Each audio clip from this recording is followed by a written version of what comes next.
नौशरो फिरोज खां ख़बर शामिल कयूं पिया। मंसूर मलिक जी रिपोर्ट मुताबिक़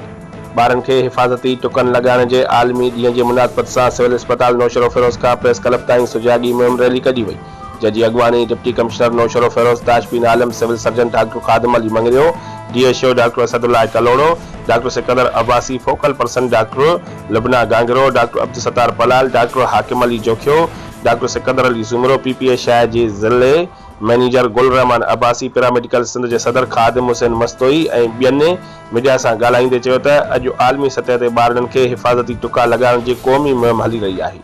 जंहिंजो मक़सदु वालिदैन में उहो शईर पैदा कराइणो आहे त नए ॼावल ॿार खां वठी 23 महीननि ताईं लॻंदड़ टुका केतिरे क़दुरु पाइदार आहिनि। उन सिलसिले में असां जूं LHW ऐं वैक्सीनेटर तोड़े हेल्थ टीमूं घर घर वञी कमु कनि थियूं। उन जे बावजूदि ॿार मुख़्तलिफ़ बीमारियुनि जे बचाव वारी मुहिम ऐं वैक्सीन खां रहिजी वञनि था, जंहिंजे करे पछताउ खां सवाइ खेनि कुझु बि नथो मिले। उन करे वालिदैन खे पंहिंजी औलाद ख़ातिर बेदारी करणी पवंदी ऐं हर इलाइक़े में मौजूदु EPI सेंटर ते वञी ॿारनि खे वैक्सीन कराइणी पवंदी।